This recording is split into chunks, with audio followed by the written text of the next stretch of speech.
টাকা দান করেছে, একজনে 1 লাখ টাকা দান করেছে, আর অনেক টাকা আছে, সুদের টাকা, ঘুষের টাকা, এগুলো সে দান করলো, আর আপনার আছে 10 টাকা, এখান থেকে আপনি 2 টাকা দান করছেন।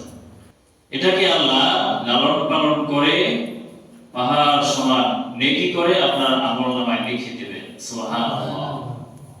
আল্লাহ বলছেন ঈমানদার ব্যক্তিদেরকে লক্ষ্য করে, ইয়া আইয়ুহাল্লাযীনা আমানু আনফিকু মিম্মা রাযাকনাকুম মিন ক্বাবলি আন ইয়াতিয়া ইয়াওমুন লা বাইউন ফীহি ওয়ালা খুল্লাতুন ওয়ালা শাফাআ। হে ঈমানদার ব্যক্তিগণ, আনফিকু মিম্মা রাযাকনাকুম, তোমরা খরচ করো যা তোমাদেরকে দেওয়া হয়েছে। কারণ সম্পদ দেওয়ার মালিক কে? যে ব্যক্তি ভিক্ষা করে কি জন্য করে? তার সম্পদ নাই, আপনাকে আল্লাহ টাকা পয়সা দিয়েছে, কার দেওয়ার মালিক কে? যে ভিক্ষা করে সে কি ইচ্ছা করে করে? তার সম্পদ নাই, এই কারণে তো করে স্বাভাবিকভাবে। তাহলে আপনাকে যে আল্লাহ সম্পদ দিয়েছেন, আল্লাহ বলেছেন অমিম্মা রাযাকনাহুম ইউনফিকুন, আপনাকে যে রিজিক দেওয়া হয়েছে এখান থেকে গরিবের হক আছে, এটা শুধুমাত্র আপনার জন্য দেন। আপনার যে অতিরিক্ত অংশ সম্পদে আপনার খরচ করার পরে যে অতিরিক্ত অংশটা, এটি হক কার? গরিবের হক, গরিবকে দিতে হবে, নাহলে আপনার সম্পদ কি হালাল হবে না।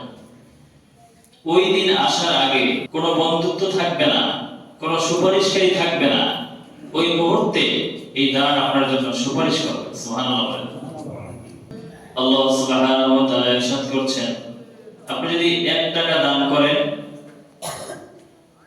যেমন বীজ বপন করা হয়, একটি বীজ আপনি বপন করলেন দানা, এখান থেকে 60টি শীষ বের হলো, প্রতি শীষে 100 করে দানা হলো বা ধান হলো।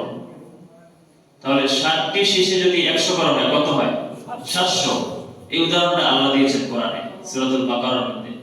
তাহলে 1 টাকা দান করলে আপনাকে স্বাভাবিকভাবে 700 গুণ বৃদ্ধি করে দেওয়া হবে। সুবহানাল্লাহ। হালাল টাকা করতে হবে, হালালভাবে যদি আপনি দান করেন 1 টাকায় কত হবে? স্বাভাবিকভাবে। আর রমাদানুল মুবারকে হিসাব ছাড়া আল্লাহ আপনাকে দিবেন। সুবহানাল্লাহ, কত ফজিলত! এটা কিন্তু কোরআনের আয়াত। মাসালুল লাযীনা ইউনফিকুনা আমওয়ালাহুম ফি সাবিলিল্লাহি, যে আল্লাহর রাস্তায় দান করে তার উদাহরণ হচ্ছে একটি দানা, একটি বীজের মতো। কামাসালি হাববাতিন আমবাতাত সাবআ সানাবিল, এখান থেকে 7টি শীষ বের হলো। ধানের উদাহরণ আপনারা বুঝেন, প্রতি শীষে 100 করে শস্য দানা রয়েছে। এবার কত হলো সবাই বলেন? প্রতি শীষে যদি 100 হয় কত হয়? 700। এই উদাহরণ কে দিয়েছেন? বানিয়ে বলছি, সূরাতুল বাকারার আয়াত 261 নম্বর আয়াত। তাহলে এভাবে নেকিকে বৃদ্ধি করে আপনার আমলনামায় কি করা হবে? লেখা হবে। এটি স্বাভাবিক অবস্থায়, সর্ব অবস্থায়, শুধু রমাদানের কথা বলা হয় না। আর ঈমান অনুযায়ী যার তাকওয়া বেশি, যার হালাল ইনকাম রয়েছে, তাকে আল্লাহ হিসাব ছাড়া আল্লাহ আমলনামায় লিখে দেবেন। সুবহানাল্লাহ। যার আল্লাহর ইচ্ছা অনুযায়ী যত খুশি দিতে পারেন। আল্লাহু ইউদাইফু লিমান ইয়াশা, আল্লাহু ওয়াসিউন আলীম। এটাকে বহুগুণ বৃদ্ধি করে তার আমলনামায় লিখে দেওয়া হয়। সুবহানাল্লাহ। রাসূল সাল্লাল্লাহু আলাইহি ওয়াসাল্লাম রমাদানুল মুবারক আসলে তিনি কি করতেন? শুধু দান বেশি করতেন। জিবরাইল আলাইহিস সালাম রাসূলের নিকট এই রমাদানে প্রতি রাতে আসতেন, এসে রাসূলকে কোরআন শোনাতেন, আবার রাসূল জিবরাইল আলাইহিস সালামকে শোনাতেন। একজন মুসলমান ব্যক্তি, ঈমানদার ব্যক্তি, আমরা ঈমানদার কিনা? আমাদেরও দায়িত্ব হচ্ছে কি? কোরআন শোনানো, পরিবারের নিকট হোক বা অন্য কেউ হোক। এটি হচ্ছে রাসূলের একটি সুন্নাত। আপনি পরিবারের মধ্যে একটি সূরা আপনি তেলাওয়াত করে শোনালেন, আপনার সন্তান, স্ত্রী, যে কেউ হতে পারে, পরিবারের অন্য কেউ, আবার আপনাকে আপনার পরিবারের সদস্যরা শোনাবে। রাসূলের একটি আমল এই কোরআন একজন অপরজনকে শোনাতেন। জিবরাইল আলাইহিস সালাম এবং মুহাম্মাদুর রাসূলুল্লাহ সাল্লাল্লাহু আলাইহি ওয়াসাল্লাম। রাসূল সাল্লাল্লাহু আলাইহি ওয়াসাল্লাম রমাদান আসলে প্রবাহমান যে বাতাস রয়েছে এই বাতাসের থেকেও বেশি পরিমাণে দান করতেন। সুবহানাল্লাহ বলেন। তাহলে যাদের সম্পদ রয়েছে, আমরা মনে করি যে টাকা পয়সা দান করলে কি কমে যাবে, আসলে কমে না। আল্লাহ বলেছেন কি, ইয়ামহাকুল্লাহুর রিবা ওয়া ইউরবিস সাদাকা। আল্লাহ সদকা যে করে তাকে আল্লাহ আরো বহু গুণে বাড়িয়ে দেন। সুবহানাল্লাহ। আর সুদ যে গ্রহণ করে তাকে আল্লাহ কি করেন, সুদকে কি করেন, ধ্বংস করে দেন। যদি দেখা যায় খুব সে লাভ করছে, আসলে কি লাভ হচ্ছে না, তার লস হচ্ছে। দান হতে হবে আল্লাহর খুশির জন্য, এগুলো মনে রাখতে হবে। ওমা তুনফিকুনা ইল্লা ইবতিগা ওয়াজহিল্লাহ, কার খুশির জন্য হবে? আল্লাহ। দুই নম্বরে, দান করে অনেকে দেখা যায় যে টাকা পয়সা আছে কিন্তু মানুষকে টাকা বা বিভিন্ন সম্পদ দান করার পরে সে যে অনুগ্রহ করেছে এটি আবার সে পরবর্তীতে যেটাকে বলা হয় খোটা দেওয়া, দেয় কিনা, বা অনুগ্রহ প্রচার করা যে আমি তোমাকে এভাবে সহযোগিতা করেছিলাম, তোমাকে দান করেছিলাম, তুমি যে পড়ালেখা করেছো এর পিছনে আমার অবদান রয়েছে, এরকম বলে কিনা, আছে না? এটি আল্লাহ নিষেধ করেছে, এটি একটি ভয়াবহ অপরাধ। এর মাধ্যমে আল্লাহ বলেছেন যে ব্যক্তি মানুষকে দেখানোর জন্য দান করে এটাকে বলা হয় কি, রিয়া। যেভাবে রিয়া লোক দেখানো ইবাদত করলে আমল বাতিল হয়ে যায়, আল্লাহ বলেছেন এভাবে যদি দান করে তুমি খোটা দাও, অনুগ্রহ প্রকাশ করো, তাহলে কি তোমার আমলগুলো এভাবে বাতিল হয়ে যাবে। নাউযুবিল্লাহ বলেন।